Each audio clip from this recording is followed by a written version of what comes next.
Hey everyone, and welcome to this explainer. Today, we are tackling one of the absolute most high-stakes medical emergencies out there.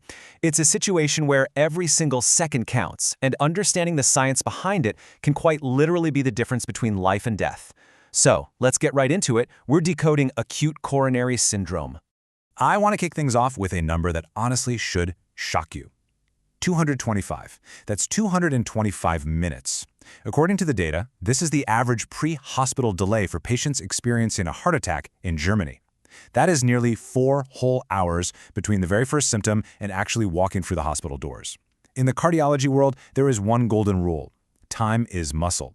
Every minute that ticks by without treatment means more heart tissue is actively dying. And the main culprit for this massive delay? It's simply the time it takes for people to realize what's happening and dial for help. So here is our quick roadmap for today. 1. The heart attack reality. 2. Inside the arteries. 3. Spotting the signs. 4. The diagnostic clock. And 5. Medical interventions. Let's start with Section 1, the heart attack reality. 30%. That is the staggering lifetime probability of a man suffering a myocardial infarction. For women, it's 15%. Coronary heart disease is the leading cause of death in industrialized nations, making up 13% of all deaths. It's a harsh reality, which makes it incredibly clear why grasping the mechanics of this disease is absolutely vital for every single one of us. To really wrap our heads around this, let's anchor ourselves with the actual medical jargon first. Acute coronary syndrome, or ACS. It's essentially an umbrella term. It covers any condition where the blood flow to your heart muscle drops abruptly or gets completely blocked off. It's the broad medical classification for what we casually just call a heart attack. Moving on to Section 2, inside the arteries. If you picture a completely healthy coronary artery, it's this clear, wide-open highway. The blood cells just cruise right through, unobstructed, delivering vital oxygen and nutrients straight to the heart muscle. This is exactly how the system is designed to work. But, over time, we face this really sneaky, silent danger, plaque buildup. And this doesn't just happen overnight. We're talking about a lifetime of cholesterol, fat, and other substances sticking to the artery walls, slowly narrowing that crucial pathway. Your heart might still be getting enough blood when you're just sitting on the couch, but that margin for error, it's shrinking drastically. And then, bam, the crisis hits. A full thrombosis occurs when that plaque actually ruptures, triggering a blood clot to form exactly at that bottleneck. The artery becomes completely occluded. Blood flow stops entirely.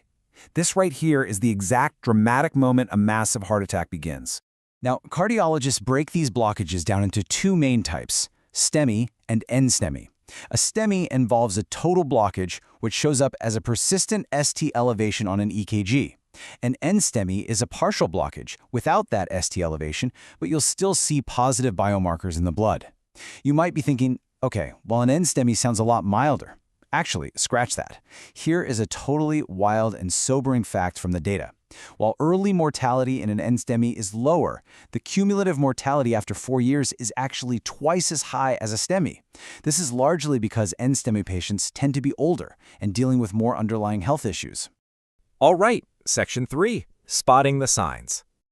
We all know the classic Hollywood symptom, right? That severe, excruciating chest pain right behind the breastbone. People often describe it as an oppressive, burning sensation. And the absolute key here is how you distinguish it. You cannot relieve this pain by pressing on your chest, shifting your body position, or taking a deep breath. It is a persistent, crushing weight that often shoots into the left arm, the jaw, or the back. But we really need to challenge our assumptions for a second.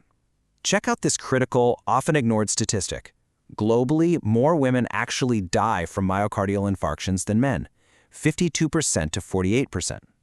So wait, why is that happening if we know men have a higher lifetime risk? Well, the answer comes down to what medical pros call the EVA infarction. Women very often present with highly atypical symptoms. So instead of that dramatic chest-clutching pain, they might experience severe nausea, upper abdominal pain, or a sudden shortness of breath. Because these signs completely bypass the classic textbook description, it unfortunately leads to fatal delays in diagnosis. They don't call an ambulance fast enough, and that 225-minute clock just keeps ticking away. Which brings us to Section 4, the diagnostic clock. When a patient finally gets to the ER, the definitive biological smoking gun for doctors is a biomarker called troponin. Troponin is a highly specific protein enzyme, and here's the crucial detail.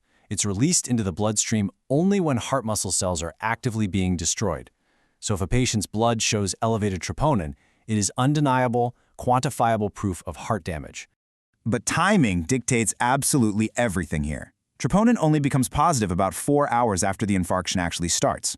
Before that window, doctors might look for myoglobin, which spikes almost immediately, but isn't nearly as specific. Once it's elevated, troponin can actually hang around in the blood for up to 2 weeks.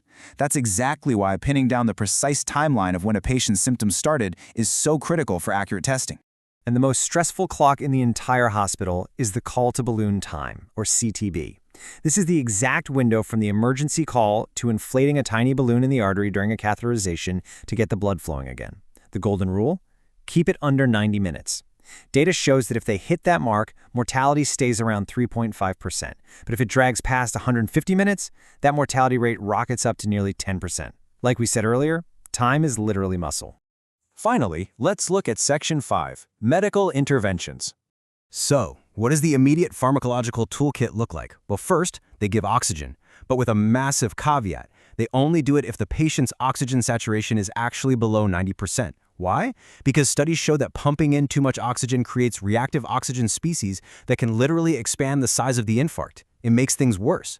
Next up is powerful analgesia, like morphine, to kill the pain, which naturally lowers the heart's workload. And finally, they use anticoagulation meds like heparin or fondaparinux to stop that clot from getting any bigger. Now, you might have heard of nitroglycerin spray as a go-to for chest pain, but doctors have to approach this with extreme caution. The source data explicitly warns that giving nitrates without first checking for a condition called severe aortic valve stenosis can lead to a sudden, complete circulatory collapse. It's no joke.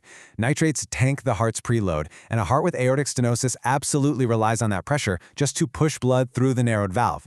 It's a critical life-or-death safety check.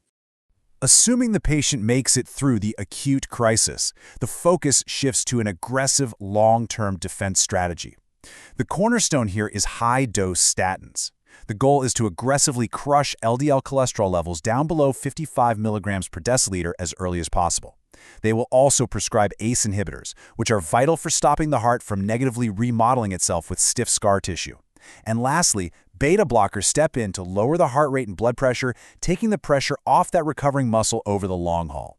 We've covered a ton today: the harsh reality, the internal biology, the hidden signs, and the intense medical protocols. But I really want to leave you with a powerful question to chew on. Thinking about everything we just unpacked, especially those really sneaky atypical symptoms of the MI infarction, if that 225-minute clock started ticking for you or someone you love right now, would you recognize the hidden signs in time? Knowing what you know now about acute coronary syndrome might just save a life. Thanks so much for joining me on this explainer, and as always, stay curious.